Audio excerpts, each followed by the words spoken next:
नमस्कार साथियों, मैं ओंकार गोस्वामी आपका इस चैनल पर हार्दिक स्वागत और अभिनंदन करता हूं।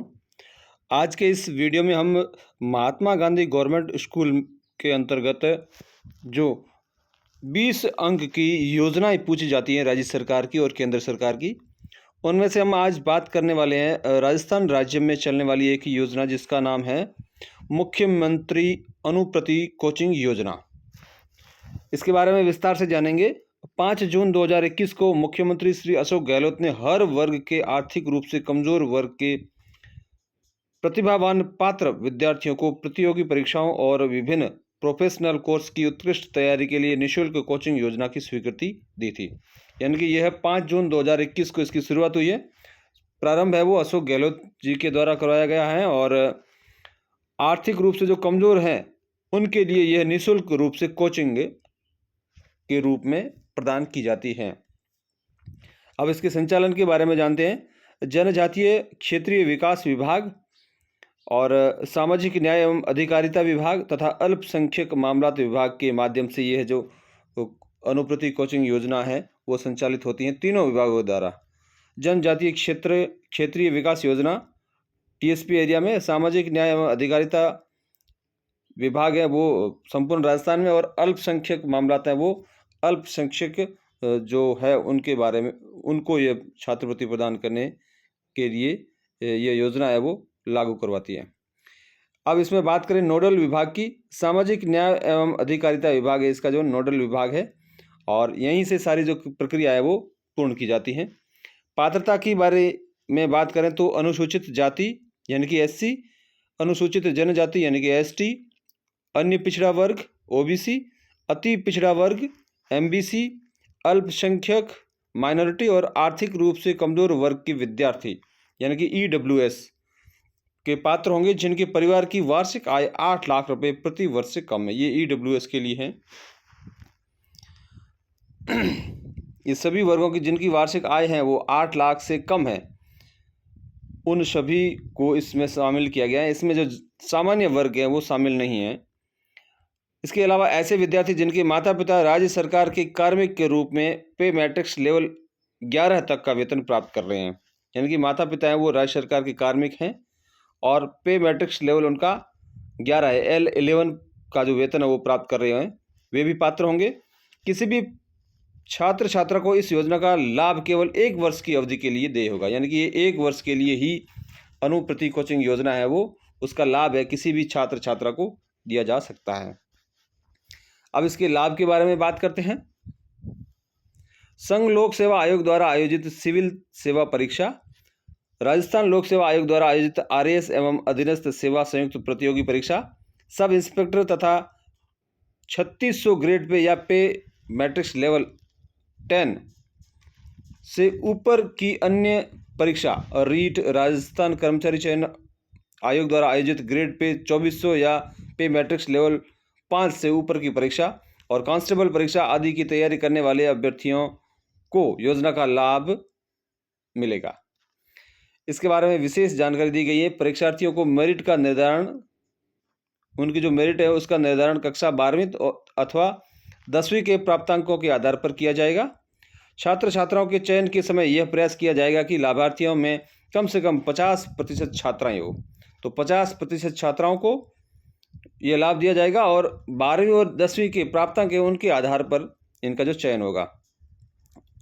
एसटी वर्ग के लिए योजना का संचालन जनजातीय क्षेत्रीय विकास विभाग, ये एसटी वर्ग के लिए है, और एससी, ओबीसी, एमबीसी और ईडब्ल्यूएस वर्ग के लिए सामाजिक न्याय एवं अधिकारिता विभाग तथा अल्पसंख्यक वर्ग के लिए अल्पसंख्यक मामलात विभाग द्वारा यह जो योजना है वो क्रियान्वित की जाएगी, इनका संचालन किया जाएगा। अपना आवास छोड़कर अन्य शहर के प्रतिष्ठित संस्थान से कोचिंग प्राप्त करने वाले विद्यार्थियों को भोजन एवं आवास के लिए 40,000 रुपये प्रति वर्ष अतिरिक्त राशि उपलब्ध कराई जाएगी, यानी कि जो अन्य स्थानों पर रहते हैं, दूसरे शहरों में रहते हैं, कोचिंग प्राप्त करते हैं, उन विद्यार्थियों को भोजन और आवास, भोजन के लिए और रहने के लिए 40,000 रुपये प्रति वर्ष अतिरिक्त राशि भी प्रदान की जाएगी। इसमें विशेष बात है, 1 अप्रैल 2022 से इस योजना में निःशुल्क कोचिंग हेतु लाभार्थी विद्यार्थियों की संख्या 10,000 से बढ़ाकर 15,000 कर दी गई है, यानी कि पूरे राजस्थान में है वो अब 15,000 विद्यार्थियों को इस योजना का लाभ दिया जा रहा है। अगली योजना है मुख्यमंत्री बाल गोपाल योजना। मुख्यमंत्री की बजट घोषणा 2022-23 घोषणा की अनुपालना में मिड डे मील योजना से जुड़े राजकीय विद्यालयों, मदरसों तथा विशेष प्रशिक्षण केंद्रों से बच्चों को सप्ताह में 2 दिन दूध उपलब्ध करवाने के लिए प्रदेश में 29 नवंबर 2022 को मुख्यमंत्री बाल गोपाल योजना शुरू की गई है। तो इसकी शुरुआत है वो 29 नवंबर 2022 को की गई है। इसमें शामिल है वो राजकीय विद्यालय है, मदरसे और विशेष प्रशिक्षण केंद्र है, जहाँ पर बच्चों को सप्ताह में 2 दिन दूध उपलब्ध करवाया जाएगा। इसका जो उद्देश्य है वो है विद्यार्थियों के पोषण स्तर में सुधार लाना तथा आवश्यक मैक्रो व माइक्रो न्यूट्रिएंट्स उपलब्ध कराना, राजकीय विद्यालय में नामांकन एवं उपस्थिति में वृद्धि करना, विद्यार्थियों का ड्रॉप आउट रोकना। और इसका जो प्रावधान है वो राजकीय विद्यालयों में कक्षा 1 से 8 तक के विद्यार्थियों को सप्ताह में 2 दिन, और वो 2 दिन है मंगलवार और शुक्रवार को पाउडर से निर्मित दूध उपलब्ध करवाना। विद्यालय में यदि अवकाश है तो फिर उस स्थिति में अगले शैक्षणिक दिवस को दूध का वितरण किया जाएगा, यानी कि मंगलवार और शुक्रवार में से किसी दिन अवकाश है तो उससे नेक्स्ट डे यानी कि बुधवार को या फिर शनिवार को दूध पिलाया जा सकता है। दूध की मात्रा है वो परीक्षा की दृष्टि से महत्वपूर्ण है। प्राथमिक स्तर के लिए जो दूध की मात्रा है वो है 15 ग्राम, प्राथमिक में कक्षा 1 से 5 तक है, और दूध तैयार करने के जो 15 ग्राम में दूध तैयार होगा वो 150 ml होगा, यानी कि इसका 10 गुना, जितना दूध पाउडर है उसका 10 गुना 15 ग्राम का 150 मिलीग्राम है वो दूध तैयार होगा। और चीनी इसके अंदर डाली जाएगी 8.4 ग्राम, ये कक्षा 1 से 5 के लिए है। और उच्च प्राथमिक यानी कि 6ठी से 8वीं के लिए 20 ग्राम मिल्क का पाउडर होगा और 200 ml इसके अंदर दूध तैयार होगा, और इसमें चीनी 10.2 ग्राम डाली जाएगी। तो परीक्षा में योजना के शुरू होने में से संबंधित जानकारी या फिर कक्षा 1 से 5 के लिए कितना पाउडर है और कक्षा 1 से 6 से 8 के लिए कितना पाउडर है और चीनी की मात्रा है वो पूछी जा सकती है। दूध पाउडर की खरीद राजस्थान कोऑपरेटिव डेयरी फेडरेशन यानी कि RCDF से की जाएगी तथा आयुक्तालय मिड डे मील के माध्यम से जिलेवार दूध पाउडर का वितरण किया जाएगा, यानी कि मिड डे मील का आयुक्तालय है वह इसका वितरण करेगा और आयुक्तालय है वह खुद राजस्थान कोऑपरेटिव डेयरी फेडरेशन से यह जो पाउडर है वो प्राप्त करेगा। छात्र छात्राओं को दूध उपलब्ध कराने का उत्तरदायित्व विद्यालय प्रबंध समिति यानी कि SMC का होगा। SMC का दायित्व होगा कि वह छात्र और छात्राओं को दूध उपलब्ध करवाए। छात्र छात्राओं को प्रार्थना सभा के तुरंत बाद दूध उपलब्ध कराया जाना चाहिए, यानी कि जैसे ही प्रार्थना खत्म होती है आपको जो विद्यालय के विद्यार्थी हैं उनको दूध उपलब्ध करवाया जाएगा नियत दिन पर। इस योजना का क्रियान्वयन प्रदेश स्तर पर आयुक्तालय मिड डे मील द्वारा किया जाएगा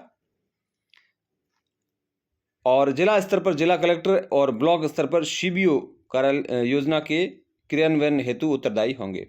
तो ब्लॉक पे CBO, जिला स्तर पर जिला कलेक्टर और प्रदेश स्तर पर आयुक्तालय मिड डे मील, ये इसके जो है उत्तरदायी होंगे। अब हम बात करते हैं बालिका दूरस्थ शिक्षा योजना की। मुख्यमंत्री ने राज्य बजट 2022-23 में बालिका दूरस्थ शिक्षा योजना लागू करने की घोषणा की थी। बालिका उच्च शिक्षा प्रोत्साहन तथा बालिकाओं व महिलाओं को दूरस्थ शिक्षा के माध्यम से उच्च शिक्षा के लिए संस्थानों को दी गई फीस के पुनर्भरण के उद्देश्य से राज्य में बालिका दूरस्थ शिक्षा योजना लागू की गई है। तो यह 2022-23 के बजट में इसकी घोषणा की गई थी और इसे लागू भी कर दिया गया है। और इस योजना के जो उद्देश्य हैं वो है ऐसी बालिकाएं और महिलाएं जो विभिन्न कारणों से नियमित रूप से महाविद्यालय यानी कि कॉलेज और विश्वविद्यालय यानी कि यूनिवर्सिटी नहीं जा सकती, उन्हें दूरस्थ माध्यम से उच्च शिक्षा से जोड़ा जाएगा। तो ये उच्च शिक्षा से संबंधित है। इस योजना के तहत प्रति वर्ष कुल 36,300 लाभार्थियों को लाभान्वित किया जाएगा। 36,300 विद्यार्थी उनको लाभ दिया जाएगा और इसके लिए 14.83 करोड़ रुपए की स्वीकृति भी दी गई है। इस योजना के अनुसार राज्य सरकार द्वारा अनुदानित विश्वविद्यालय, राजकीय संस्थान, वर्धमान महावीर खुला विश्वविद्यालय कोटा के द्वारा दूरस्थ शिक्षा योजना के माध्यम से अध्ययन कराया जाएगा और अध्ययन हेतु इन संस्थानों की फीस का पुनर्भरण है वो राज्य सरकार के द्वारा किया जाएगा। अगली योजना है मुख्यमंत्री राजश्री योजना। इसका प्रारंभ है वो 2016 में 1 जून को किया गया था और इसका जो पूर्व में नाम था मुख्यमंत्री राजश्री योजना का, पहले नाम था मुख्यमंत्री शुभ लक्ष्मी योजना। इसका उद्देश्य है राज्य में बालिका जन्म के प्रति सकारात्मक वातावरण तैयार करते हुए बालिका का समग्र विकास करना, बालिकाओं के लालन पालन, शिक्षण व स्वास्थ्य के मामले में होने वाले लिंग भेद को रोकना एवं बालिकाओं का बेहतर शिक्षण व स्वास्थ्य सुनिश्चित करना और संस्थागत प्रसव को बढ़ावा देकर मातृ मृत्यु दर में कमी लाना, बालिका शिशु मृत्यु दर में कमी लाना और घटते बाल लिंगानुपात को सुधारना, बालिका का विद्यालयों में नामांकन और ठहराव को सुनिश्चित करना, बालिका को समाज में समानता का अधिकार दिलाना। ये जो इसके उद्देश्य थे। अब इससे लाभ क्या है? 1 जून 2016 को प्रारंभ हो गई थी और उसके बाद जन्म लेने वाली बालिकाएं इसकी पात्र होगी। इस योजना के जो पात्र है वो 1 जून 2016 को या तो उसका जन्म हुआ है या इसके बाद में हुआ है, वे इसकी पात्र होगी। यदि माता पिता की ऐसी बालिका की मृत्यु हो जाती है जिसे 1 या 2 किस्तों का नाम दिया जा चुका हो, तो ऐसे माता पिता की कुल जीवित संतानों में से मृत बालिका की संख्या कम हो जाएगी तथा ऐसे माता पिता के यदि एक बालिका और जन्म लेती हैं तो वह लाभ की पात्र होगी। यानी कि पहले की मृत्यु हो जाए और दूसरी हो जाए तो फिर वह भी लाभ की पात्र होगी। तीसरी एवं पश्चातवर्ती किस्तों का लाभ अधिकतम 2 जीवित संतान तक ही सीमित होगा। तीसरी किस्त है वो या उसके बाद की जो किस्तें हैं वो अधिकतम 2 जीवित संतानों तक ही सीमित होगा। इसके अंतर्गत जो प्रोत्साहन राशि है वो है जन्म से लेकर के 12वीं तक की पढ़ाई हेतु 50,000 रुपये अभिभावक को स्वास्थ्य और देखभाल हेतु 6 किस्तों में प्रदान किए जाएंगे। तो राशि 50,000 रुपये है और 6 किस्तों में दी जाएगी और जन्म से लेकर के 12वीं तक ये प्रोसेस चलेगा। तो पहली किस्त है वो 2,500 की है, ये बेटे का जन्म होने पर दी जाएगी। दूसरी किस्त जब ये भी 2,500 की है जब बेटी 1 वर्ष की हो और सभी आवश्यक टीके लग गए हो। तीसरी किस्त है जब वो कक्षा पहली में प्रवेश लेती है तब उसे 4,000 रुपये दिए जाएंगे। चौथी किस्त है वो 6वीं में प्रवेश लेती है तब उसे 5,000 रुपये दिए जाएंगे।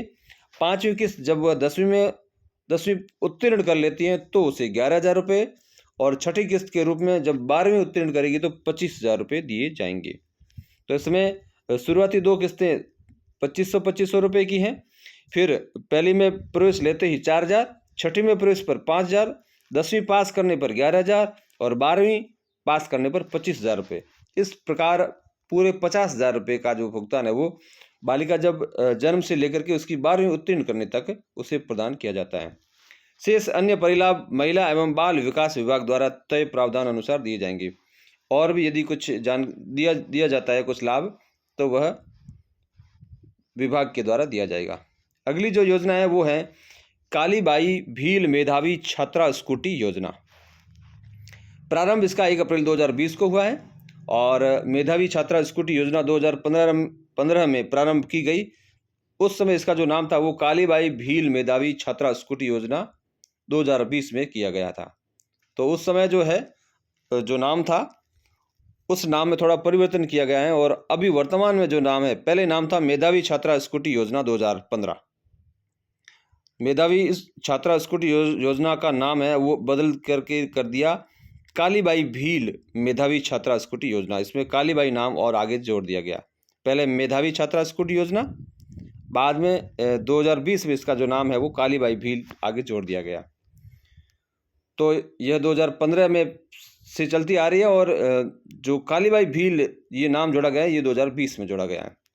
डूंगरपुर में शिक्षा की अलख जगाने के लिए 19 जून 1947 को अपने प्राणों का बलिदान देने वाली कालीबाई वीर की स्मृति में इस योजना को प्रारंभ किया गया है।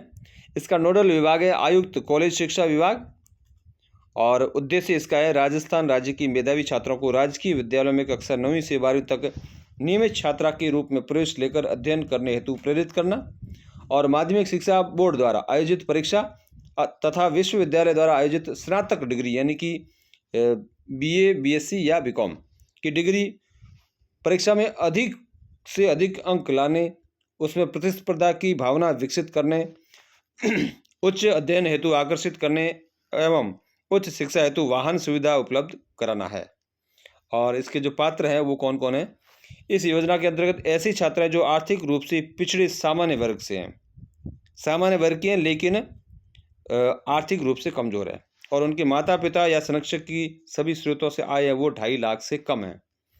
और जिन्होंने माध्यमिक शिक्षा बोर्ड राजस्थान अजमेर की कक्षा 10वीं 12वीं की विज्ञान और वाणिज्य कला प्रवेशिका एवं वरिष्ठ उपाध्याय की परीक्षा में 85% से अधिक अंक प्राप्त किए हैं तथा राजस्थान स्थित राजकीय महाविद्यालय या राज्य वित्त पोषित विद्यालय में स्नातक डिग्री प्रथम वर्ष में प्रवेश लेकर नियमित अध्ययन हो स्कूटी के लिए पात्र है। इनको स्कूटी प्रदान की जाएगी।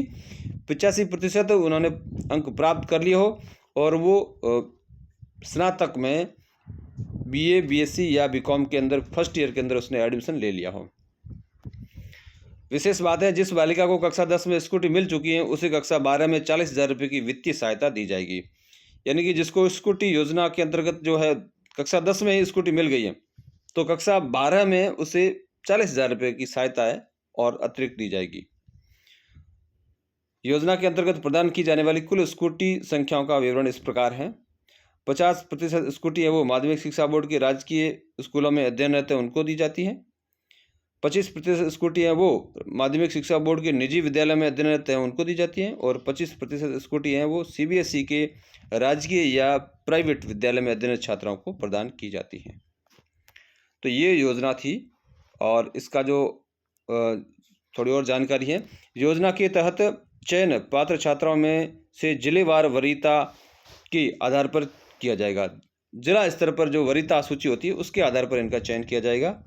और बजट 2022-23 में कालीबाई भील एवं देव नारायण योजना के अंतर्गत मेधावी छात्राओं को प्रतिवर्ष दी जाने वाली स्कूटी की संख्या 13,000 थी जो पहले, और अब उसको कर दिया गया है 20,000 करने की घोषणा कर दी गई है। ये थी कालीबाई भील मेधावी छात्रा योजना।